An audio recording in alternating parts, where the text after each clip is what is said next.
Well, Deputy President William Ruto says hypocrisy in Azimio's side, saying that they support Uhuru now, but it is Ruto that helped Uhuru become president in 2017. Prof, you've talked about 2013, but they're speaking about 2017. Yes. Would Uhuru have been president without Uhuru's support? Would Uhuru become president without Ruto's support? Supposing this arrangement he has with Raila was put in place in 2017. Even 2017 they could have. And I suspect something like that must have been put on the table. I have my own suspicions. One of these days I'll ask Baba, why did you withdraw from the repeat election? I'll ask him one of these days, quietly, if I get him. I'm saying It is possible that Uhuru could have told Raila, please, let's save the cattle from a lot of criminals. Why don't you support me and I support you in 2022? Let me finish my second term. Okay. And then Ruto... Or even say, Raila, come, take this thing. Me, I'll come back for my final term in 2022. What makes Ruto think that was not possible?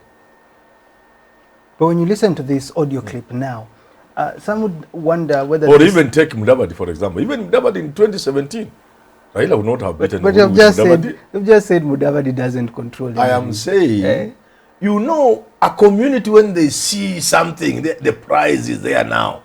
It's a different story. For example, you may say Mudavadi is weak, and of course he's weak. Supposing in 2022, Uhuru had said, it's Mudavadi. Then Raila said, fine. Where would every lawyer will support him? This is... But you see, he needs the backing. He needs the backing of Raila for him to emerge. I'm saying, for example. Yes. Yeah. If Raila and Uhuru were to bless Mudavadi, you know they were looking for someone to run, including Matiang'i was on the table. Yeah. You get Matiang'i, Mutai, Kagwe, TK, all those things were on the table. Mudavadi was on the table. Supposing they say, okay, Mudavadi, he will become president. So you cannot say that you made someone president. That's your argument. The dynamics, nothing is static. You are behaving as if everything is held constant. There are no variables. Everything just constant. But politics is never like that. There are dynamics in politics. If you say you support me, you should not forget that somebody else could have supported me. I could have chosen not to stand and support somebody else. Then I see where you go. You stand. So let's say Uhuru didn't stand in 2013. So Ruto would have gotten it. And if the test of the pudding, the proof of the pudding is the eating. The eating. Let Ruto show us he made Uhuru on the 9th of August. We are not even many months away. We are just 1 month away. Yeah. Let Ruto show actually he made Uhuru. Let him become president. On 9th. That is the proof that is the proof. Then we'll say, man, yeah, it's possible. It is possible you are tougher than we thought. Let him become president on 9th. Then he will know. When the results come out on 9th, he will know where he is. I've talked to you several matokeo ya uchaguzi ya tarehe 9 Agosti mwaka huu itadhibitisha kwa William Ruto kwamba yeye sio yule mtu yeye anajidhani kuwa. Itamuonesha election sort boys from men. I'm telling you, everywhere from MCA to president. You're still standing with your figures. All those counties that you say are locked. Rift Valley, you're saying is not. He will lose, and the fear I have is he will lose badly. But the worst fear I have for him, he will be so hurt because the Kikuyu will vote for Raila in numbers that will make Ruto collapse on the 9th of August. Afri Steel Engineering saying IDP is not serious with his candidature.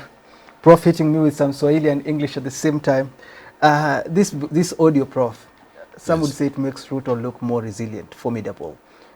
He's going for the elections and he's going with it full force. You're saying he will lose, but this one shows even when it was in trying times, he still made Uhuru stand up and go back for the elections. Would you agree to that? And will that reflect in this year's elections? You see, what the Supreme Court did was to annul the election. Yeah. It's a very painful thing. Uhuru is a human being. So is Ruto. They were both reacting to the election, to the judgment. Yeah. Can Ruto play back his utterances on that day? We may be what, but we are not stupid, my friends. In reference to the Supreme Court judges. Why can't they play it? They are both, and I understand. But these are human beings. These are not stones. These are human beings with feelings. What is supposed to be your victory has been nullified by a Supreme Court. The reaction is human. Even him. I saw him very angry. Akisomea Supreme Court. So as Uhuru was saying we shall revisit, Ruto was also saying other things. We are not stupid. You see what I'm saying? Yeah. So I don't see how that makes him strong. How What about you're saying? So you're saying there is no reflection of that in this year's election, because I think when he was speaking there, he meant that I know how to deal with this election, saying I am the one that helped. And I've said it's good. It's good for Ruto if actually he's the one who made Uhuru president.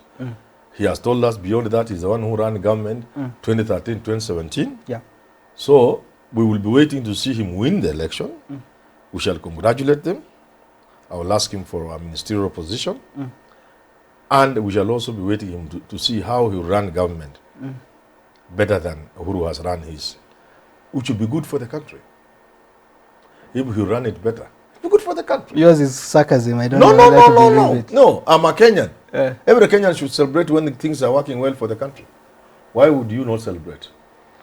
States Duka sent us $5. Thank you so much. You're calling it Sadaka. Asante sana. States Duka is a good guy. Yeah, He's our number one fan. Thank you so much. I'm seeing also Cornelius Ongeras just sent us $1. Thank you. Ruto is still young in politics. That is Amos Omeri. Ruto is still young in politics, mature enough. You cannot answer all things from your opponent. Kitia President Ilienda Deti Martha Karua joined Raila Odinga. Today's conversation, obviously, if you're just joining us, is about Ruto fallout. President Uhuru Kenyatta over the National Council of Ushirika Day celebration also hit out Deputy President William Ruto, saying he's making noise around the country. He absconded his duties. Listen to President Uhuru Kenyatta on that. Ndio mimi nasikitika hapo nikiona wengine ngwe mtu amekuwa huko amepewa kazi, badala ya kazi ni mdomo. Alafu sasa mimi tutafanya na kwa nini hukufanya wakati ulikuwa huko? Hii mambo ya makelele kila saa, kichwa yako ni makelele huko. Watu wawache upuzi. Huyu Munya miaka 3 amekuja amebadilisha mambo huko katika agriculture, amebadilisha. Hawa walikuwa huko miaka 8, walifanya nini?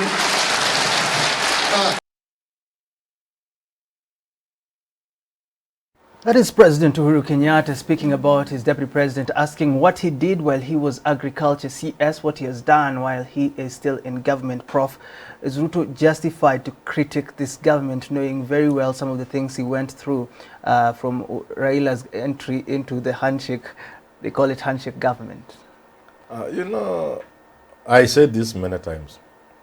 From way back, as Moy would put it, from way back, 2018. I said, when I saw Ruto trying to fight this thing, the handshake, I knew he was getting it wrong. But since he was determined, I said, good luck. You could even succeed. And I tell you, one of the things William Ruto was going to face was traps. There are going to be traps from the other side. When you see Uhuru talking, he's actually bringing you in the open to make blunders. Okay. To get excited, to say the sort of things Ruto is saying about Uhuru Kenyatta. And every time you say one of those things, you lose votes from Mount Kenya. So that's but simple, and you will see it on August 9th. You know, all this came from CS Munya, what he said about Ugali. People should stop over-reliance on maize and focus on things like millet and sorghum. Are they, is government itself exposing itself to criticism? Is that what is happening? Even Ruto himself told his farmers in Rift Valley to grow avocado. And then they say he proceeded to import maize. And people are saying he even planted quite some in DRC. Some of them could be storage. But you see, it is the timing that could be wrong. You cannot talk to people and tell them now, mwache kupenda ugali sana, mwanze kukula hata vitu ingine kama muhogo, nini. But that's a good idea, but the timing is wrong. Oh.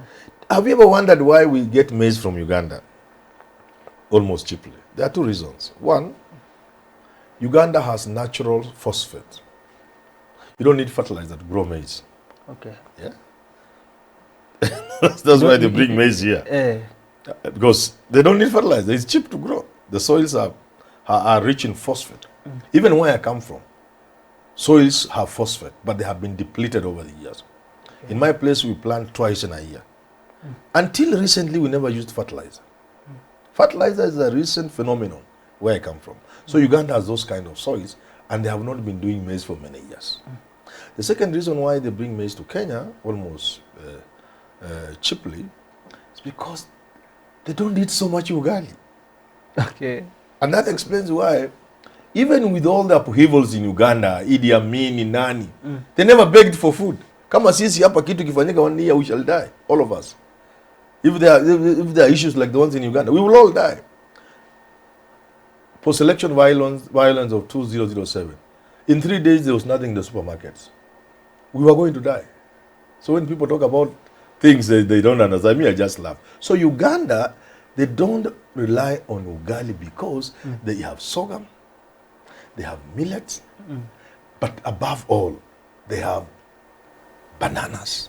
If you go to a hotel in Uganda, let's say Kampala, and you ask for chicken, they bring you chicken, of course, kutakuwa na njugu, peanut, They are soup, ya peanut, njugu. Then it's almost useless to ask what you want to eat with it. But if you are a Kenyan, say maleta na ugali, then you will be surprised. The plate is full of things.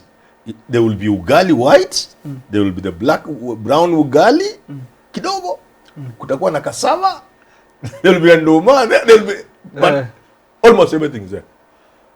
So to that extent, the Ugandans don't rely on ugali so much. You know, ugali itself is exotic. It must be grown, mahindi must be grown under certain conditions, made on large scale.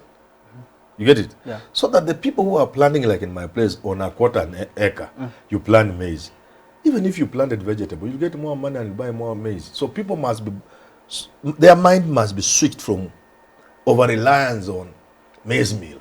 But for Ruto, but the government must also play a role in promoting the growing of those other indigenous crops that are drought resistant, they are cheaper to grow, they don't need fertilizer, they don't need chemicals. You see that kind of thing. Yeah. But you must again reckon with the companies that produce these things, because they will not want you to go in that direction. For example, in Southern Africa, there is something I've forgotten the name. The millet ugali, sorghum. But they have discovered a way of removing something, the top layer or something, so that when you eat it, it's not like this rough sorghum ugali in Kenya. So nice, and it's more expensive than even maize meal.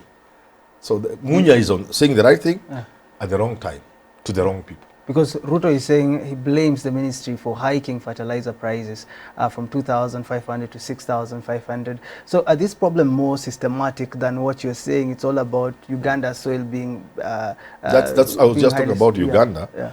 But also in terms of the increase in fertilizer, in fertilizer prices, in maize flour, is a combination of many factors.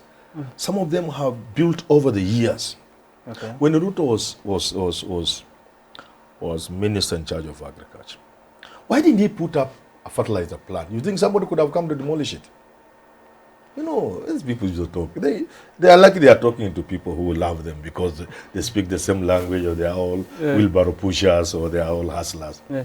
But an intelligent man will ask you, if you had occasioned the building of a fertilizer plant somewhere in Eldoret, could somebody have come to put it down? You said you were running government 2013, 2017. Was that period not enough to put up a fertilizer plant? Because it's your people who need it more than anybody else in this country. And you say you are running government, not Uhuru. You have mentioned the things that happened is you who did them. You drew them from your desk. Hapa Karen Kwang on my desk or annex. He has told us. So essential Ruto was running government. A man who was running government, engaged in mega projects of billions and hundreds of billions of shillings. He couldn't spare 50 billion or something like that. I don't know how much it will cost to put up a fertilizer plant in that road. Give us a break, my friend. This guy is joking. When he had a little chance to do something about that same agriculture, what did he do? He went to Gulana Kulalu and sank billions there. A white elephant, knowing just a conduit for eating money. And I always laughed and said, this, even farmers in Eldoret, they are just also jokers. They are so tribal to destroy this country. Have they taken a pen, a calculator? In your own time, you do it, 1 million acres. And they were saying the minimum bags they will get, was it about 60 or what? Because the average in Kitale area, those was in Gishu, Kitale, North Rift, the average is 40. If your farm is doing well, good fertilizer, good husbandry, you plow in time, good maize seed, quality seed, enough fertilizer, top dressing, it's about 40 bags. Then they were talking about 60 or something. They said 1 million acres initially. Of course, later they scaled down to 500,000. Supposing you planted 1 million acres of maize under ideal conditions, and therefore you made 60 bags per acre. That is 60 million bags. Go back to internet and find out how much maize Kenya needs. Please, in your own time. And tell me if the people in Lendoto are going to plant maize. But tribe has made Kenyans so blind and so stupid. I want this maize flour to get to 500 shillings. Wacha unga ifiki shilingi 500. Hata 700. Ndio Kenyans wafunguke macho. Wawache kukua cheap tribalists. This country will not move anywhere when we support people because they are from our tribe. Foolishly. Galana Kulalu was going to kill the whole of North Rift. Nobody was going to plant maize. I don't know what they were going to do. Because that's the only thing they know. It would have benefited. He came back many years later, some years later, and told them, Mupande avocado. And the same people are dying to vote for him. As if anything will change. Nothing will change.